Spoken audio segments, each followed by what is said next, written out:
अस्सलाम वालेकुम students. MD CAT UHS 2024 paper उसके सलूशन के साथ मैं वाजिद अली कंबो आपके सामने।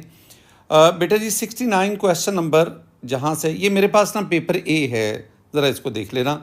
Number of moles of an element, जब हम कहते हैं ना number of moles of an element, इसमें जो की वर्ड है वो एन एलिमेंट है।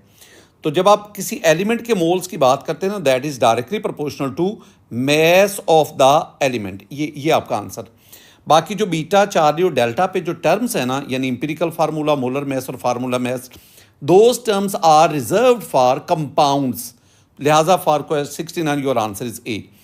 The type and relative amount of each isotope, यानी इसमें जो की वर्ड है ये वाला, टाइप एंड रिलेटिव अमाउंट जिसे आप अबंडेंस कहते हैं, of each isotopes in an element can be founded by. बेटा जी very simple, that can be founded by mass spectrometry, वो जिसमें आप डेम्पस्टर और मॉडर्न मैस पर, और ये जो डेम्पस्टर मैस स्पेक्ट्रोमीटर है या मॉडर्न मैस स्पेक्ट्रोग्राफ है, that basically work on the basis of mass spectrometry. तो ये आपके पास आंसर आया। बाकी जो ए है IR वैसे लिखा हुआ है, IR स्पेक्ट्रोस्कोपी, UV स्पेक्ट्रोस्कोपी और डी पे NMR जो हैं, ये ना हमें मोलेकुलर स्ट्रक्चर वगैरह उसके बारे में इंफॉर्मेशन देते हैं। Question number 71, the atomic mass of an element, इसमें थोड़ी सी एम्बिग्युइटी है, atomic mass of an element. तो बहरहाल हम इसके आंसर एटॉमिक नंबर से इसका कोई तल्लक नहीं, नंबर ऑफ इलेक्ट्रॉन से कोई तल्लक नहीं। हाँ, कुछ लोग यानी मोस्टली जो लोग हैं वो यही कहते हैं कि number of isotopes and there relative abundance it should be the answer. वजह वो ये है कि आइसोटोप्स की तादाद और उनकी रिलेटिव अबंडेंस से ही हम एलिमेंट का एटॉमिक मैस, लेकिन थोड़ा सा सिर्फ इसमें जो कन्फ्यूजन है वो ये है कि उससे हम ना ये आइसोटोप्स की तादाद, उसकी रिलेटिव अबंडेंस से हम एवरेज एटॉमिक मैस, एवरेज, और कुछ लोगों का ख्याल है जो एटॉमिक मैस है ना, इसके लिए हमें एटम के न्यूक्लियस में प्रोटॉन और न्यूट्रॉन, उसकी जो तादाद है उसको देखना पड़ेगा। बहरहाल यहाँ पे मोस्ट सूटेबल जो बेहतर आंसर है, जो होना भी चाहिए, वो चार्ली है। No individual atom in the sample of one mole of, ये क्या है, 1 mole of neon has a mass 20.18 AMU because it is, अब ये जो 20.18 AMU है ना, this is the average atomic mass of neon, average. इसका मतलब हुआ ये overall mass of an isobar का तो तल्लक ही नहीं, इट इज़ फ्रैक्शनल मैस। अब इस पे थोड़ी सी बहस है, फिर क्योंकि हमने पढ़ा है कि fractional mass, fractional atomic mass, फिर एटॉमिक आना चाहिए था, फ्रैक्शनल एटॉमिक मैस और एवरेज एटॉमिक मैस, तो ये दोनों। लेकिन यहाँ पे सिर्फ उसने लफ्ज़ फ्रैक्शनल दिया, मोस्ट सूटेबल, बल्कि मोस्ट सूटेबल क्यों, आंसर यही बनता D, average atomic. 20.18 AMU is the average atomic mass of neon. p orbital has, you know, ये न्यूक्लियस हुआ ना, तो एक आपके पास ये लोब हुआ और एक आपके पास ये लोब हुआ, तो p orbital it has 2 lobes, तो option A is correct hair.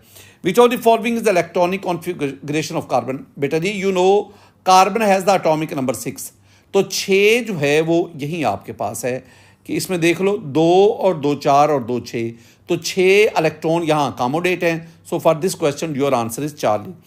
इंटरमोलेकुलर forces between molecules of ideal gas, तो यू नो आइडियल गैस के मॉलिक्यूल में कोई इंटरमोलेकुलर फोर्स मौजूद नहीं है, एब्सेंट है। The correct question 76, the correct ideal gas equation, तो आइडियल गैस इक्वेशन क्या होती है, PV that is equal to nRT, इसमें कोई दो राय है ही नहीं। ये ना PV that is equal to n, but T होना चाहिए, जैसे कैपिटल लेता तो मेरा दिल खुश हो जाता। बहरहाल beta is the answer here. बाकी तो इसके दूर दूर भी नहीं फटकते। आगे हम बढ़ते हैं। Real gas shows deviation, this one is the important, from ideal behaviour. 3 बातें जिसकी बेस पर, एक रियल गैस की बात हो रही है, आइडियल बिहेवियर से डेविएट कर रहा है, तो आइडियल बिहेवियर से डेविएशन तब होगी जब अट्रैक्टिव फोर्स स्ट्रांग होगी, और वो तब होंगी जब आप लो टेम्परेचर और हाई प्रेशर की बात करेंगे। So for this question is low temperature and high pressure, so Charles answer here. In order to boil water at 110 degree centigrade, external pressure should be, आपने पढ़ा ना कि अगर वाटर 100 डिग्री सेंटीग्रेड ये boiling point होगा तो external pressure should be 760 torr. लेकिन अगर 110 की आप बात करते हैं तो साफ ज़ाहिर है आपको प्रेशर बढ़ाना पड़ेगा और बढ़ाते हुए आपको 760 से 1200 के दरमियान जाना पड़ेगा। तो इसका मतलब टॉर, तो इसका मतलब है for this question your answer is beta and the beta is 760 and 1200। 79 पे which one of the following do not यानी ये do not have tendency to form hydrogen bonding. कौन हाइड्रोजन बॉन्डिंग नहीं बनाएगा? अमोनिया में होता है, बीटा इथाइल अल्कोहल में हाइड्रोजन बॉन्डिंग होती है, carboxylic acid, lower carboxylic acid hydrogen bonding show करते हैं। Hydrocarbon alkane alkene alkyne that do not show the hydrogen bonding. Boiling point of a liquid is a temperature. दो definition हम करते हैं boiling point की, एक वो टेम्परेचर जिस पर कोई लिक्विड बॉयल करता है, और दूसरी मैं बात आपको क्या समझाता था, कोई भी लिक्विड तब बॉयल करता है जब उस लिक्विड का वेपर प्रेशर एक्सटर्नल प्रेशर के बराबर हो जाए। तो 40 द आंसर है। Whenever the crystalline solid are broken, जब आप क्रिस्टलाइन सॉलिड को ब्रेक करते हैं तो crystalline solid are broken, they do so along definite plane, और उन प्लेन्स को हम क्या कहते हैं? Very simple, those planes are called cleavage plane. बाकी ये जो टर्मिनोलॉजी ना, refractory plane, sagittal plane, corona, ये तो टर्म ही आप लोगों ने अपने सिलेबस में कहीं नहीं पढ़ी। One of the following is not an example. कौन सा इसमें अमार्फस सॉलिड नहीं है? प्लास्टिक, ग्लास और रबर, ए बी और डी, ये अमार्फस सॉलिड की एग्जाम्पल्स हैं। लेकिन मेरे बेटा जी ग्लूकोज जो होता है ना, that is a crystalline solid. और कौन सा भला? ये मोलेकुलर सॉलिड की एग्जाम्पल में हमने पढ़ा था, and molecular solids are one of the type of crystalline solid. In graphite the carbon atoms are arranged in which? Graphite जो ना, ग्रेफाइट, इसमें कार्बन एटम बेसिकली तो हेक्सागोनली अरेंज है ना, और फिर वो हेक्सागोन लेयर्ड की फॉर्म में अरेंज होती हैं। So for this question your answer is beta hexagonal. We have 84, we have a statement of Le Chattel principle here. The statement is, if a stress is applied to a system at equilibrium, the system nullify. हम तो कहते हैं the system acts in such a way as to nullify the effect of stress as far as possible. So this one is the very simple. This one is the statement of Le Chatelier principle. Identify the correct option required for the maximum yield of ammonia by Haber process. Ammonia, ये बड़ा आपको समझाया बेटा जी। क्या था reaction? क्या था reaction? था N2 plus 3H2 reversible 2NH3, यही बात। और असल बात, delta H here is negative, exothermic है। तो आप क्या करेंगे? अगर आप अमोनिया की यील्ड को मैक्सिमाइज करना चाहते हैं, साफ ज़रा उसके लिए आपको क्या करना पड़ेगा? आपको रिएक्शन फॉरवर्ड ले जाना पड़ेगा, और फॉरवर्ड ले जाने के लिए 3 काम करें। एक, आप प्रेशर बढ़ाएं, क्योंकि रिएक्टेंट के मोल ज़्यादा हैं, प्रोडक्ट के कम है। By increasing the pressure you convert the reactant into product, equilibrium right पे शिफ्ट होगा। दूसरा, एक्सोथर्मिक है तो टेम्परेचर कम करो। तीसरा, आप कंटिन्यूअली वक्फों से आप अमोनिया को रिमूव करते जाओ। तो इसका मतलब है for this question option A is 100%, 110% option A is correct.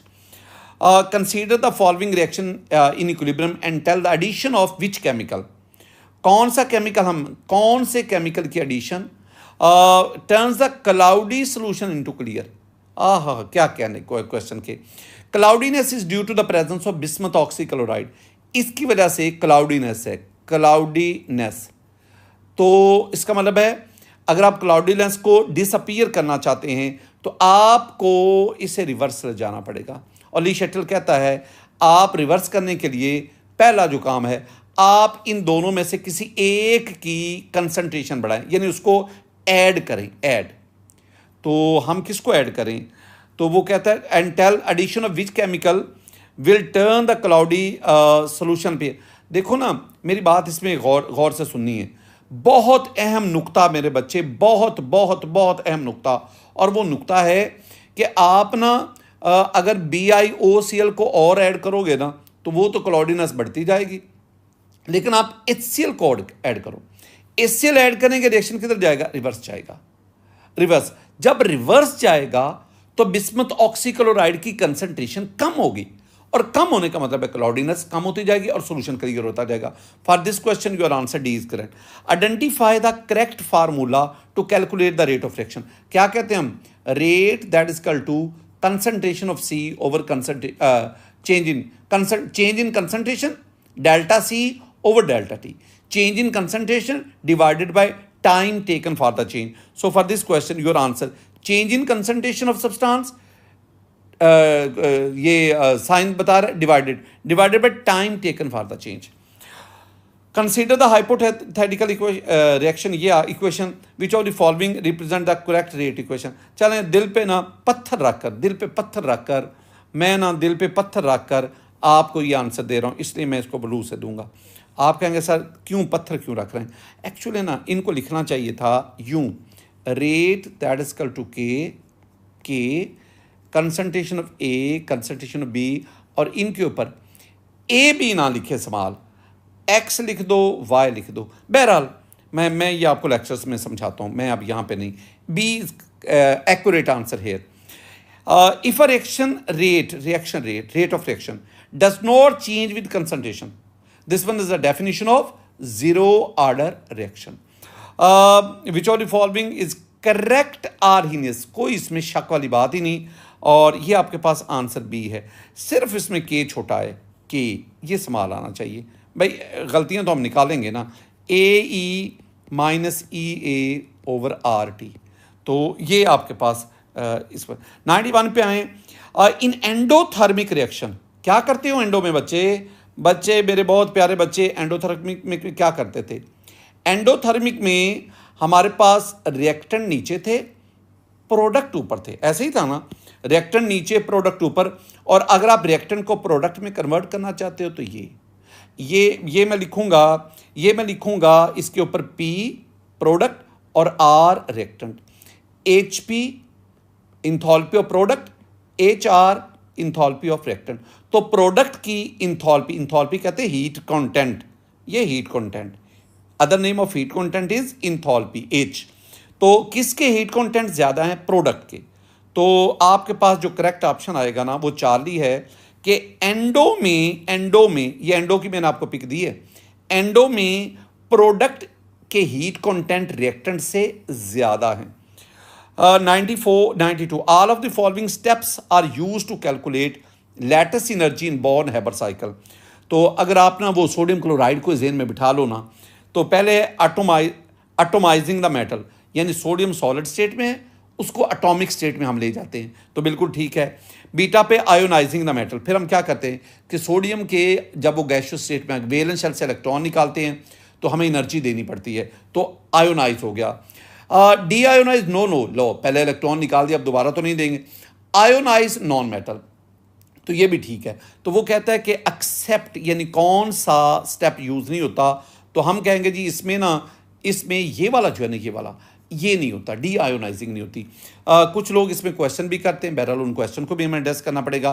वो कहते हैं जी कि मेटल तो आयोनाइज होती है, जब आप किसी मेटल के एटम से इलेक्ट्रॉन को निकालते हैं तो आयोनाइज होती है, तो नॉन मेटल कैसे आयोनाइज होती है? तो बेटा जी आयोनाइज के मानी देखो, आयोनाइज का मतलब होता है टू फॉर्म आइन। तो आइन, अगर आप वो पहले चैप्टर में जाएंगे ना, तो आइन दो तरह से बनता है, लॉस ऑफ इलेक्ट्रॉन से भी आइन बनता है, गेन ऑफ इलेक्ट्रॉन से भी आइन बनता है। तो मेटल लॉस ऑफ इलेक्ट्रॉन से आइन बनाती है, non metal gain of electron से आयनाइज। तो आइन का बनना उसे कहते हैं आयोनाइज।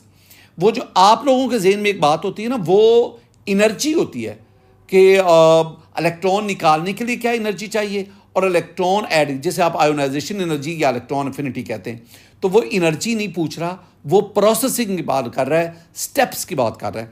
बहरहाल here the answer is Charlie. The enthalpy change when 1 mole of water is formed. ये तो यहाँ पे बात खत्म हो जाती है, by the reaction of an acid and an alkali under standard condition. तो इसका most suitable answer that is the enthalpy of neutralization. अगर ये ना हो तो इंथॉल्पी ऑफ न्यूट्रलाइजेशन, फिर ये बीटा भी गलत नहीं था, बाकी दो नहीं हो सकते। बहरहाल बीटा और डेल्टा दोनों में मोस्ट सूटेबल, बट ये the answer is only delta. Oxidation state of manganese and KMnO4, ये KMnO4। पोटाशियम क्या आ गया? +1, एक ऑक्सीजन -2, 4 ऑक्सीजन -8, तो ये क्या होगा +7। So for this question your answer is delta +7। हम बढ़ते हैं question 95। Which step is irrelevant. ओ क्या कहने, इररेलेवेंट कौन सा स्टेप है जिसका तल्लक ही नहीं with respect to the balancing of redox equation by oxidation number method. दो मेथड से आप इक्वेशन को बैलेंस, एक हो गया ऑक्सीडेशन नंबर मेथड और एक आयन इलेक्ट्रॉन मेथड। ये जो पहला ऑप्शन लिखा हुआ है ना, ये वाला split the reaction into 2 half, ये ना ये ऑक्सीडेशन नंबर मेथड में ये स्टेप नहीं है, ये आयन इलेक्ट्रॉन मेथड का पहला स्टेप है।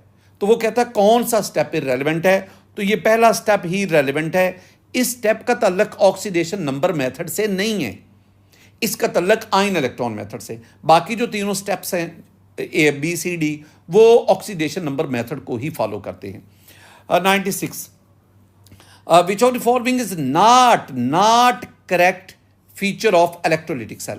तो इलेक्ट्रोलिटिक सेल के बारे में कौन सी फीचर करेक्ट नहीं है इलेक्ट्रोलिटिक सेल की बात हो रही, गैल्वानिक नहीं, इलेक्ट्रोलिटिक सेल। बेटा जी ये बात ठीक है कि रिडक्शन होती है कैथोड पे, ऑक्सीडेशन होती है एनोड पे, ठीक है। तो इलेक्ट्रोकेमिकल रिएक्शन ये भी होता है। एक चीज़ यह लिखा हुआ है कि इलेक्ट्रोलिटिक सेल में alternating current source is connected to electrode. नहीं, हम AC यूज़ नहीं करते, हम DC यूज़ करते, डायरेक्ट करंट यूज़ करते। दोनों में फ़र्क आपको पता है ना कि जो डायरेक्ट, असल में ना हम इसमें एनोड को पॉजिटिव और कैथोड को नेगेटिव टर्मिनल से जोड़ते हैं, और हम कहते हैं एनोड पर पॉजिटिव चार्ज आए, कैथोड पर नेगेटिव आए, और ये इन पर पॉजिटिव और नेगेटिव चार्ज ही रहे। तो ये ना DC करंट इसको इंश्योर करता है। अगर आप AC करंट लेंगे ना तो वो कभी एनोड को पॉजिटिव, कभी नेगेटिव, कभी पॉजिटिव, कभी नेगेटिव। तो इसके लिए आप AC करंट यूज़ कर ही नहीं सकते, आपको इलेक्ट्रोलिटिक सेल में सिर्फ और सिर्फ DC करंट यूज़ करना पड़ता है। Which of the following has a coordinate, वैसे नहीं ये आधा लिखा हुआ है, has a coordinate covalent bond. तो आपको पता है इसमें तो आंसर में मुश्किल है ही कोई नहीं, अमोनिया और BF3 के दरमियान कोऑर्डिनेट कोवलेंट बॉन्ड है। Which of the following is not a feature of VSEPR theory. ये ना पूरे का पूरा जो लफ्ज़ लिखा है ना, ये वेस्पर थ्योरी की कौन सी फीचर नहीं है। तो लिखा हुआ है कि पहली बात, it determines the shape of molecule. Yes, इससे शेप्स ऑफ मॉलिक्यूल भी, और pair of electrons repel each other. Yes, इसका यही ना नाम ही यही है ना कि वैलेंस शेल इलेक्ट्रॉन पेयर एक दूसरे को रिपेल करते हैं। अच्छा, ये जो चार्ली है ना, ये बहुत ही कंफ्यूजिंग है। It helps in understanding interaction of medical drugs molecule.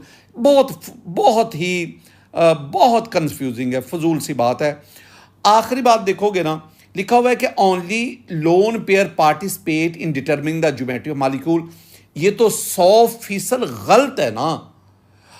सिर्फ ज्योमेट्री ऑफ मॉलिक्यूल को डिटरमिन करने में लोन पेयर नहीं, lone pair as well as bond pair participate, दोनों।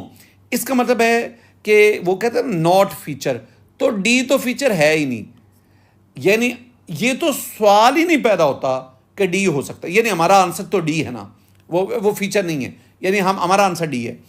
ये जो C है ना, इसके बारे में हम सब खामोश हैं। बहरहाल मैंने बात कर दी।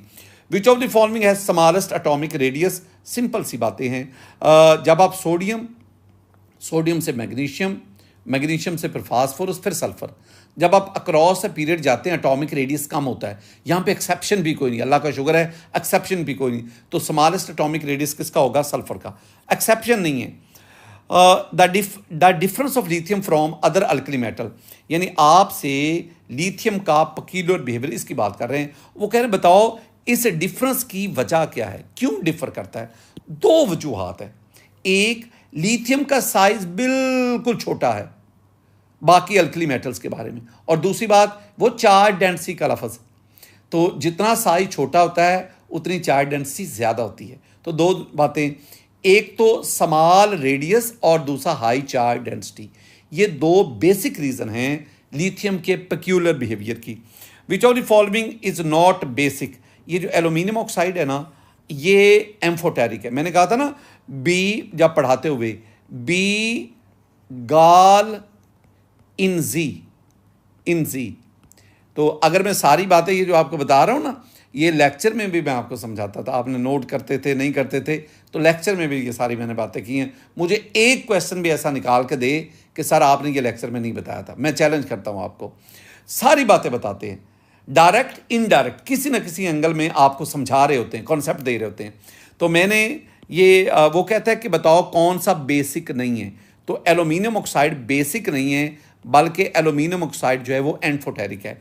बाकी मैग्नीशियम ऑक्साइड, पोटाशियम, सोडियम यानी अल्कली मेटल और अल्कलाइन अर्थ मेटल सवाए बेरिलियम के बेसिक ऑक्साइड बनाती हैं। ये हमारा सेंटेंस था।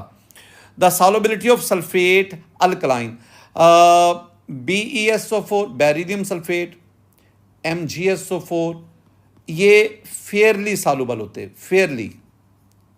फेयरली सॉल्युबल थोड़े बहुत। कैल्शियम सल्फेट किसी हद तक, और उससे नीचे जो आपके पास स्टोनेशियम सल्फेट, बेरियम सल्फेट, तो ये तो ऑलमोस्ट इनसॉल्युबल है, यानी ऊपर से नीचे आएंगे तो सॉल्युबिलिटी डिक्रीज करती है। तो the solubility of sulphate of alkaline earth metal decreases down the group, ये बीटा पे। अच्छा, सल्फेट और कार्बोनेट, अल्कलाइन अर्थ मेटल की बात करूँ, अल्कलाइन अर्थ मेटल, इनके सल्फेट और कार्बोनेट की down the group solubility decrease करती है, लेकिन इनके ऑक्साइड और हाइड्रोक्साइड की down the group solubility increase करती है। Which of the following is not alloy, graphite is not alloy, तो फिर ये क्या है? This is an allotrope of carbon, ये अलॉय नहीं है, ये कार्बन की एलोट्रॉप है। बाकी steel, brass, bronze, they are the alloy. 104, the electronic configuration of chromium, ये जब आपको पढ़ाते थे तो मैं आपको खबरदार करता था बेटा जी, क्रोमियम, कॉपर, इनके इलेक्ट्रॉनिक कॉन्फ़िगरेशन पे कोई कंप्रोमाइज नहीं होगा। ये 24 है, ये 29 है, कोई, क्योंकि ये N+L रूल को वायलेट इसकी electronic configuration in order to get the stability. मैं अब ज़्यादा बहस में नहीं जाना चाहता। तो 40 का आंसर है आपके पास ये इसकी N+L रूल की वायलेशन से इसकी। Question number 105, which of the following is not a property of transition? High melting point है प्रॉपर्टी, गुड कंडक्टर है प्रॉपर्टी, हार्ड मेटल्स है प्रॉपर्टी, लेकिन क्या इनके आयंस और कंपाउंड कलरलेस होते? No, coloured compound formation is the basic property of transition element, coloured compound formation. तो ये डी तो कभी, और वो जो डी ट्रांजिशन हम पढ़ते हैं ये तो काबिल कबूल। 1 ब्यूटीन एंड 2 ब्यूटीन, दोनों में कार्बन चेन की नेचर सेम है, 4 कार्बन। एक में फंक्शनल ग्रुप यानी डबल बॉन्ड कार्बन 1 और 2 के दरमियान, दूसरे में 2 और 3। अगर कार्बन चेन की नेचर सेम हो, फंक्शनल ग्रुप की पोजीशन चेंज हो, तो that is called the position isomerism. तो beta is the answer. Which type of isomerism is displayed by compound having same, जब कहते हैं ना same structural formula, structural formula अगर सेम है ना, तो वो जो 5 स्ट्रक्चरल आइसोमेरिज्म की टाइप्स है ना, वो निकल गई। सेम स्ट्रक्चर, उनमें तो स्ट्रक्चरल फार्मूला डिफर करता है ना, वो जो 5 चेन है, पोजीशन है, फंक्शनल ग्रुप है, मेटामेरिज्म है, टाटोमेरिज्म, वो स्किप हो गई। एक ही, but different position of atoms on both side of the, सिर्फ एक ही बच गई, and that is the geometric isomerism. Homocyclic, homo, ये जो होमोसाइक्लिक है ना, आर सब डिवाइडेड इनटू 2 टाइप्स। होमोसाइक्लिक बेटा से आगे 2 किस्म के थे ना, एक एलिसाइक्लिक और एक एरोमेटिक। ए बीटा पे लिखा हुआ एल्कीन अल्काइन, 40 पे एरोमेटिक, नॉन एरोमेटिक, डेल्टा पे सैचुरेटेड। एक बात याद रखना कि आप लोगों ने, मैं आपको कहता भी था, अब तो चलो पेपर हो गया ना, तो ज़िंदगी में जब भी आपने सिर्फ एक ऑप्शन नहीं, आपने चारों ऑप्शन देखने होते हैं। तो मैं तो चूँकि वो मुझे तो डेड श्योर होता है, तो इसलिए मैं रुक जाता हूँ। Which of the following is an example of, which of the following is an example of substituent group which release electron to the benzene ring, जो बेंजीन रिंग को इलेक्ट्रॉन रिलीज करता है। जो रिलीज करता है ना, डेफिनेटली वो activating group है, एक्टिवेटिंग। जो ग्रुप जो रिलीज करता है वो ortho and para directing group है। और इसमें जो आपके पास ऑप्शन है वो ये अमाइनो ग्रुप है। नाइट्रोजन के पास लोन पेयर, मैंने आपको समझाया भी था कि ऐसा सब्स्टिट्यूएंट ग्रुप जिसमें वो एटम जो बेंजीन रिंग के कार्बन के साथ अटैच हो, अगर उसके पास लोन पेयर होगा तो वो फिर इलेक्ट्रॉन देता है रिंग को, वो एक्टिवेटिंग ग्रुप है, आर्थो पैरा है। बाकी जो तीनों कैटेगरीज हैं वो इलेक्ट्रॉन विड्रॉ करते हैं, डीएक्टिवेटिंग है, मेटा डायरेक्टिंग है। विच one of the following represent nitration of benzene correctly. मुझे इसमें ना आंसर बीटा ठीक है। उसकी भला वजह क्या है? ये बेंजीन, ये नाइट्रिक एसिड, सल्फ्यूरिक एसिड, ये टेम्परेचर आ गया, नाइट्रोबेंजीन बना, वाटर बन गया। ये वो तमाम जो हम डेफिनेशन वो रिएक्शन में पढ़ते हैं। बाकी में फड्डा देख लेना है। इसमें ना NO3 लिखा हुआ है, हालांकि नाइट्रोबेंजीन में NO2 आता है। इसमें आपके पास अगर आप देखोगे NO2 इधर भी, NO2 इधर भी, डाई नाइट्रो बना दिया, हालांकि सिर्फ नाइट्रो आता है। और इसमें साथ प्रोडक्ट में वाटर O दे दिया, हालांकि प्रोडक्ट में आपके पास क्या आना चाहिए? वाटर आना चाहिए। तो आपके पास आंसर इसमें बीटा है। In Friedel Crafts acylation the acyl group is introduce to benzene ring in the presence of, कौन सा कैटलिस्ट है? ये आपको याद करवाते थे ना कि आपको ये जो रिएक्शंस है बेंजीन के इलेक्ट्रोफिलिक सब्स्टिट्यूशन, इसमें कैटलिस्ट का पता है। और इसका कैटलिस्ट क्या था? AlCl3। इस पे बड़ी बहस भी है। करेक्ट ऑर्डर ऑफ करेक्ट, ये बड़ा खूबसूरत बात है। Correct identify correct ascending order of reactivity of alkyl halide. हालांकि ऑप्शन में कोई मजा नहीं है। असेंडिंग ऑर्डर, असेंडिंग किसे कहते हैं? कम से ज्यादा, यानी किसकी रिएक्टिविटी कम है, किसकी ज्यादा, किसकी उससे ज्यादा, किस। तो अगर आप असेंडिंग ऑर्डर देंगे तो आपको पता है ना कि अल्काइल फ्लोराइड की रिएक्टिविटी सबसे कम और अल्काइल आयोडाइड की रिएक्टिविटी सबसे ज्यादा। तो असेंडिंग ऑर्डर ये है।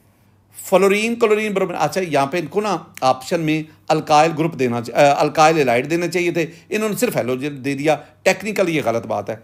Identify the correct statement in related to substitution and elimination. सिर्फ आपने ज़हन में रखना है इसमें SN1 और E1, इन दोनों के अंदर ना जो फर्स्ट स्टेप था ना, स्टेप 1, दोनों में बिल्कुल एक जैसा है। ये आप MCQ में बिल्कुल एक जैसा है। तो उसमें भला क्या होता है कि उसमें role of leaving group in elimination and is similar to substitution. This is the answer, क्योंकि ये जो फर्स्ट ग्रुप है इसमें आयोनाइजेशन होती है, लीविंग ग्रुप लीव करता है, तो उस लीविंग ग्रुप का बिहेवियर एलिमिनेशन सब्स्टिट्यूशन में सेम होगा। Alkyl halide involving CX bond breakage, CNU bond formation, ये SN रिएक्शन की बात हो रही है। इस साइमल्टेनियसली, जब साइमल्टेनियसली होता है तो फिर आपके पास SN2 आ गया। So beta is the answer here. CnH2O, बेटा जी ये आपको बड़े रटवाए हैं मैंने। This is the general formula of ketones. Ketones का भी ये है, अल्डिहाइड का भी ये, बाकी सबका आपको देखना पड़ेगा। The blue colour of Fehling solution is change to red when bound with an alkaloid, it is due to Cu2। very simple, reaction of hydrogen cyanide will form aldehyde। ये कार्बोनिल कंपाउंड अल्डिहाइड कीटोन के reaction है। Aldehyde ketone के जो characteristic reaction है वो भला कौन से? Nucleophilic addition reaction. So nucleophilic addition reaction is your answer A। Which of the following alcohol can give? वो very very simple, ethanol, it gives the iodoform test. बाकी नहीं देते, वो बता भी दिया क्यों नहीं देते। कॉमन नेम ऑफ 2-हाइड्रोक्सी प्रो, क्या कहने, this is the common name of lactic acid. मैं बड़ा आपको याद करवाता था बेटा जी, टार्टारिक लैक्टिक, खुदारा इनके अयोपिक नेम, कॉमन नेम, स्ट्रक्चर, ये आपको बार बार कहता था। विच of the following is correct regarding phenol? Phenol क्या था? कार्बोक्सिलिक एसिड से इनकी एसिडिटी कम है फिनोल की वाटर से, और फिर आपके पास क्या आ गया? अल्कोहल्स।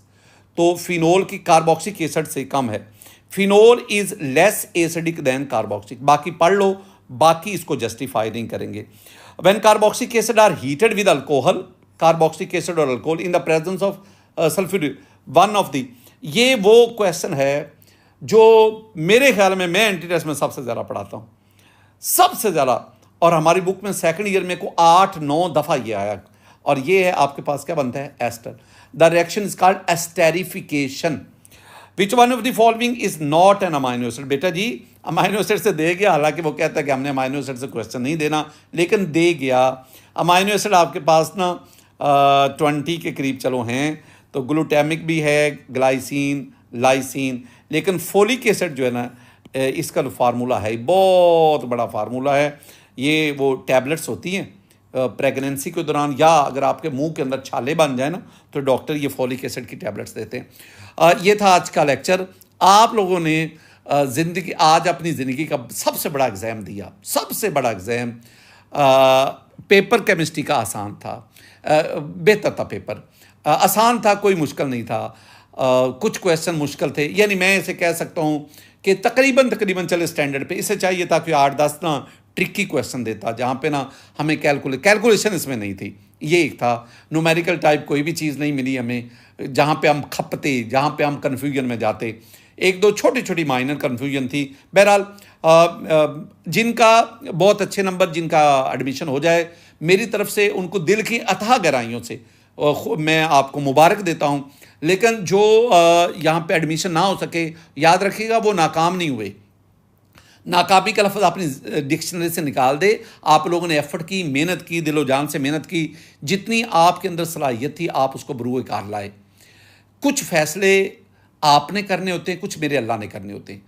तो जो मेरे अल्लाह को मंजूर होगा वही होगा। आप अपनी मेहनत जारी रखें जी। मैं वाक पब्लिशर के प्लेटफॉर्म से आप सबको ये भी बताता चलूँ कि ये मैंने केमिस्ट्री का, इसी तरह इंशाल्लाह फिज़िक्स का, बायो का और इंग्लिश का, ये चारों जो सब्जेक्ट हैं इसके हम ये डिस्कशन अपलोड कर रहे हैं। आप ज़रूर वहाँ पे इसको देखिएगा। मुझे अपनी दुआओं में याद रखिएगा। अस्सलाम वालेकुम रहमतुल्लाह।